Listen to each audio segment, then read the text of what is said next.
shanii kan darbe jira. Namni afur madaa'ee hospitaala jira. Godina Booranaatti gaala du'e nyaachuun lubbuun namaa yoo darbu namootni 50 dhukkubsachuu irrattis gabaasa qabna. Odeessa biraatiin bulchiinsi yeroo fi Tigraay haga ammaatti maal milkeessee maalitti immoo milkoofne kan jedhu irrattis gabaasa qopheessine qabna. Oduuwwan ispoortii fi kanneen biroo kan isinitti himu Anzaalaalam Taaddasaati. jalqaba irratti godina Booranaa Bahaa Aanaa Dhaasitti gaala du'e nyaachuun lubbuun nama tokko yoo darbu namootni 50 ta'an dhukkubsachuu aangaan buufata fayyaa godinichaa ibse. Bakka gammoojjii jedhamuun beekamu kanatti namootni kun dhibee fi du'aaf kan saaxilaman gaala dhukkubsatee du'e soorachuun Hamza Hussein. Beeylada yookiin bineensa dhukkubsatee du'e soorachuun rakkoo fayyaa akka fidu ogeessonni fayyaa ni akeekkachiisu. Ta'us hawaasa tokko keessatti shaakalli kun akka itti fufetti jira. Namoota gaala kana nyaachuun dhukkubsatan keessaa tokko ta'uu kan himanii fi amma yaala argachaa akka jiran obbo Turoo Guyyoo gaalli sooratan kun yeroo dheeraaf dhukkubsatee yaalamaa akka ture jedhu. Fulbaana 2 bara 2016 gaalli kun obba'ee jennaan jiraataan gandaa cufti wal waamee sooranne ka jedhan obbo Turoon turtii waayila keenya maatii olaanaa waliin taasisaniin waan du'e nyaachuun naannichatti waan baramaa ta'uu himaniiru. Kanatu borona kun namni nyaatullee guddaa waan du'e namni borona kun gara waan du'e illee nyaanna. Nama meeqa ta'a namni foon san nyaate? Nam 60 gabe namni waddani nyaatan dhaabanii. Battaluma sana dhukkubni nama jalqabe moo akkam ture? Bulanii haaninaan nam jalqabe. Namni nyaate cufaa dhukkubsate itti goomeera moo amma immoo dhukkubaatuma jira namni baay'een? Gogoomumaa jiran. Gaalli sun akka dhukkubsachaa ture namni nyaate cufa nama beekaa? Abeellallee ni jira. Abeekullee ni jira ammoo namni sura nyaate malee. Namooti gaala kana nyaatanii dhukkubsatan 50 kan ta'an ambulaansiin guuramanii yeroo ammaa buufata fayyaa Borboritti yaala argachaa akka jiran itti gaafatamaan buufatichaa obbo Abdul Jabbaar Muhammad dubbataniiru. Kanneen dhufan keessaa tokko lubbuun darbe jedhan. Waggaa 3 dura ji'uma jalqaba fulbaanaa kana aanuma kanatti hawaasni gaala dhukkubsate qalatee nyaachuun namoonni 100 ta'an dhukkubsachuu gabaasnee turre. Obbo Abdul Jabbaar Muhammad akka jedhanitti naannoo aanaadhaas kanatti aadaan horsiisee bultoonni beelladoota dhukkubsatan qalanii nyaachuu waan jiruuf yeroo adda addaa haala wal fakkaataan gara buufata isaanii ni deemu. Dhukkuboonni beelladarraa namatti darbuun miidhaa geessan akka jiranii fi beellada qoricha fudhachaa tures qalanii nyaataaf oolchuun dura hanga qorichi qaama keessaa badutti eeguu akka barbaachisu ogeessoti fayyaa ni himu. Obbo Abdul Jabbaar garuu ammallee hubannoon hawaasni dhimma kanarratti qabu gadi aanaa waan ta'eef rakkoon akkanaa irra deddeebi'uun hawaasa barsiisuun murteessaa ta'uu akeeku.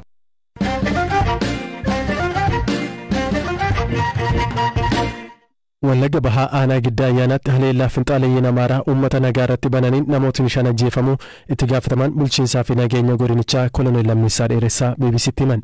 Dabalataan maddeen hospitaalaa Giddaa Ayyaanaa BBC'tti akka himanitti namootni 5 du'anii 4 ammoo madaa'uun yaalamaa jiru. Koloneel Lammeessaan qaama haleellicha raawwate irratti humni nageenya mootummaa tarkaanfii fudhataa jiraachuus BBC'tti himaniiru. Taateen kun naannoo Dichootti kan raawwate.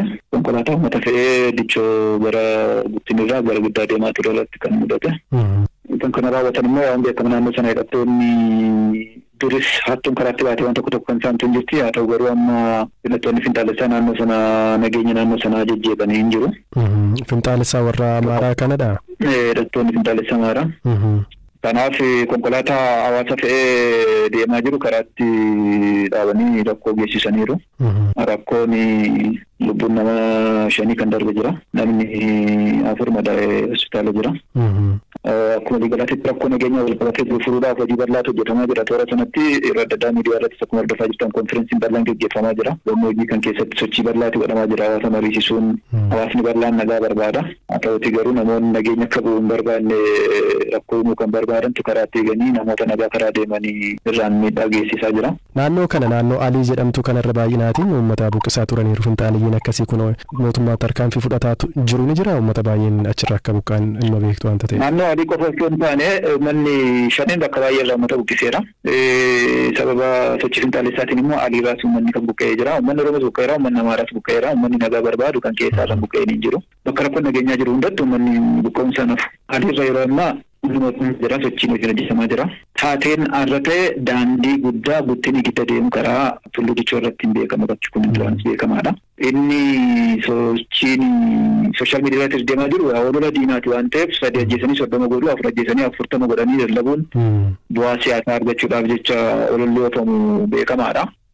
Battalumatti nama 4 kan du'e namni tokko hospitaala seenee booda reeffi kan du'e. namni afurimoo madoodha ammas hospitaala deeggarsi godhamaa fi jira. Humnoonni kun silas nagaa hin barbaadan waan ta'eef olola oofanii sooshaal miidiyaa irratti waan hin taane dabarsanii uummata keenya burjaajessanii isa tokko irratti kaasanii rakkoo nageenyaa uumuudhaaf halkanii guyyaa hojjetu waan ta'eef kun bifa kanaan hubatamuun isarra jiraata. Aggaammiin kunis nageenya fiduudhaaf hojii hojjetamaa jiru keessatti gufuu ta'uudhaaf ammas carraaqqiin nageenyaaf godhamu kun boodatti akka deebi'u uummanni keenya nageenya rakkoo nageenyaa keessaa akka hin baane akka gara misoomaatti hin galagalle gochuudhaaf hojii diinonni hojjetaa jiran akka ta'e sirriitti qabatamuun isarra jiraata jechuudha. Namoota rakkoo kana uumanis hordofanii tarkaanfii fudhachuudhaaf hojiin hojjetamaa jira. Kana duras hojjetamaa tureera, akkasuma hojjetamaa jira, fuula durasitti hojjetama. Kaleessa saamichi tureeraadha naannoo wandoodee kanarraa kanuma wal qabata gareema kanaan. Saamichi yeroo tokko mul'ata. Moobaayilii waan tokko saamichi tureera kan jedhamu gabaasa qabna. Garuu waan qabataman qulqulluun kan nama sitti kana duwwaata kan qulqullina uumuudhaafis hubannoo uumuudhaafis kan gargaaru. Hunduma keenya kan dibsiisee fi diinonni keenya ammas carraa argataniin nagummaa fi tasgabbii uummata keenya akka isaan hin barbaanne saboota kana walitti buusanii as gidduutti faayidaa ofiidhaaf akka itti fayyadamuu barbaadan kan kanarraa ka'es dhugaa jiru ukkaamsuudhaan carraa sooshaal miidiyaa qaban itti fayyadamanii olola adda addaa oofanii burjaajuu uumuudhaaf kan hojjetaa jiran ta'uu isaa qabattee gaarii. Gareen kun naannoo Amaaraarraa keessattis rakkoo uumaa akka jiruu fi mootummaa wajjin akka walitti bu'aa jiru ni beekama. Naannoo sanarrattis irra deddeebiitiin haleellaan raawwataa tureera. Warruma achi jiraatan keessatti warra wal qindeessanidha moo warruma gama wal qindeessutu achi as seenee badii waan akkasii kana raawwata? Diinni gama finficee hin jiru. Akkuma beektu toora suni gammoojjii san keessa bal'inaan hawaasa Amaaraati jira.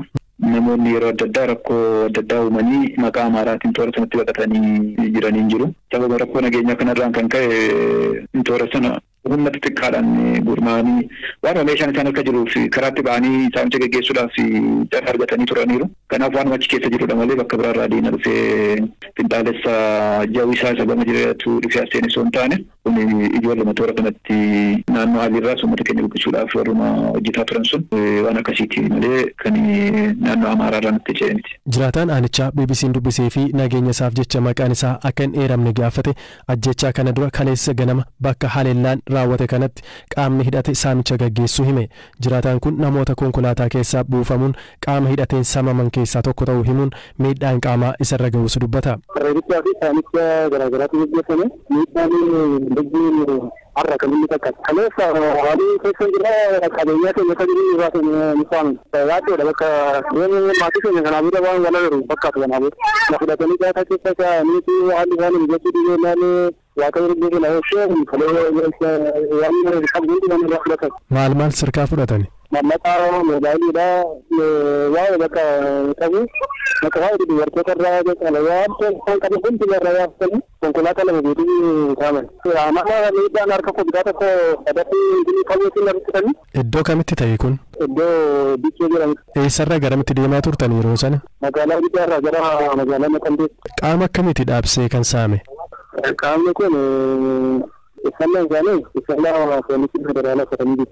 Erga faamamnee booda faamamnee ni gaddisa ni booda raayyaa biyyaadhaan siin jedhutti deemnee dandeenye jenne.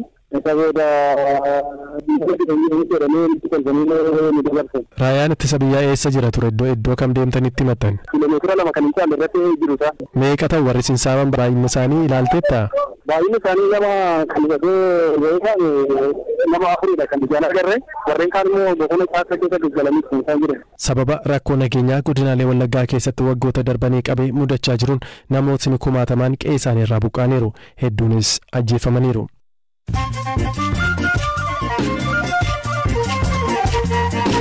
Gidduun namoota gaggabaaboon sanitti mayyookiin garee waraanaa Waagner shorkeessaa jechuun farraje hoogganaan isaa dhiyoo torban booda shorkeessumaan kan galmeessite yuukeen kana booda garee kana deeggaruunis ta'e miseensa ta'uun seeraan ala ta'uu raggaasiftee hanga hidhaa waggaa 14ttis akka nama adabsiisu ibsiteetti. Barsiiftuun Morookoo tokko sababa kirkira lafaa biyyichatti bana mudateen barattoota ishee 32 daree tokko keessa turan hunda dhabuu himte. Barsiiftuun afaan Arabaa fi Fireenchi taate gandara deemuun barattoota ishee yoo iyyaafattu tokkoon isaaniiyyuu akka nafne himteetti. Kirkirri lafaa Morookootti mudate namoota gara 3,000 ta'an ajjeeseera.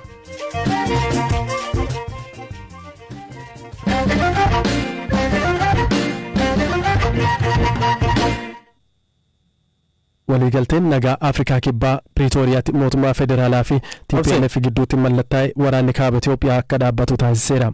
Mootummaa Itoophiyaa wajjin waraana keessa kan turee fi erga araarri bu'ees mootummaa yeroo naannoo Tigraay keessatti hundeessuu keessattis teessuma olaanaa kan qabate TPLF matuma isaati. Erga hundeeffamee gara baatii ja'a kan lakkoofsa bulchiinsi yeroo Tigraay hojii milkaa'aa akkamii hojjeteera jechuun BBC'n paartii Saalsaa Wayyaanee Tigraayitti itti gaafatamaa dhimma alaa obbo Haayiluu Kabbadaa gaafateera. በእኔ እምነት ምንም ያሳካው ነገር የለም። የአንድ መንግስት ጊዜያዊ ሊሆን akka amantaa kootti homaa wanta milkeesseen qabu mootummaan tokko kan ce'umsaas haa ta'u dhaabbataan itti gaafatamummaan isaa inni duraa nageenyaaf tasgabbii uummataa eeguu yookaan aangoo seeraan kennameef hojiitti hiikuudha. Hojiin jalqabaa walabummaa deebisuudhaan akkasumas nageenyaaf tasgabbii naannichaa eeguudha. Kanaaf bulchiinsi kun garuu walabummaa Tigraay hin deebisne. Uummatni Tigraay nageenyi isaanii seeraan eegamee ba'anii galaa hin jirani. Walumaa galatti jireenyi hin jiru jechuu dandeessa. Buqqaatonni miliyoona 1.5 ol ta'an jiru. Hedduun isaanii gargaarsa hin arganne.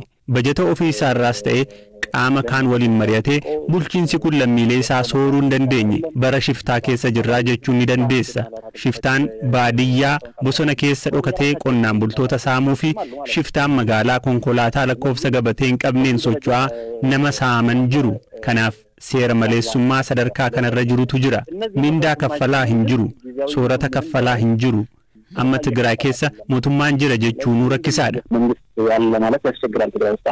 Paartileen siyaasaa mormitoota Tigraay koree qindeessituu hundeeffama mootummaa yerootiin kan TPLF qofaasaa hundeesse jechuun akkam fudhanne kaasuun mariiwwan uummataa irrattis osoo hin hirmaatiin hafuun isaanii ni yaadatama. Qondaala paartii Saalsaawii Wayyaanee Tigraay kan ta'an obbo Haayiluun bulchiinsi yeroo milkaa'uu dhabuu isaaf sababoota kan jedhan akkanaan BBC'f himaniiru. Bulchiinsa yeroo jedhamuun kan hundeeffame kun kaabinee naannichaa TPLF kana dura hundeessee ture fudhatee itti fufe malee kaabinee ofii isaallee hundeeffachuu hin dandeenye. Kanarra darbee immoo kaabinee gadii kan jiran hooggantoota waajjira itti aanaa, hooggantoota godinaa kan aanaa kan magaalaa diriirsuu hin dandeenye. Obbo Geetaachoon dhiyeenya Maqaleerraa gadi bu'uu hin dandeenye. Godinootni tokko tokko chaappaallee hin jijjiiru nuun jedhaniiru. Nuuf hin ajajamanii jechaanii turan. Akka seeraatti kan aangoo naannichaa 60 qabatee jiru TPLFidha. Garuu 100 bulchiinsi yeroo amma jiru kanuma TPLFidha. Tigraay keessa paartiitu jira malee mootummaan hin jiru. Mootummaan federaalaas rakkoo isa tokkodha. Bajata kennaa hin jiru. Fakkeenyaaf nama soorata ba'ee kan hoogganu mootummaa federaalaadha. Maaliif isaaniif hin kaffalu? Hojjettoota mootummaaf maaliif mindaan kaffalu? Waraanaaf birrii biliyoona 100 ol kan baaftu yoo ta'e nagaaf jettee maaliif biliyoona 10 yookaan 20 baaftu? Mootummaan yeroo kufe yommuu jettu kan muude mootummaa federaalaadha waan ta'eef kufaatiin kun kufaatii mootummaa federaalaatis jechuudha.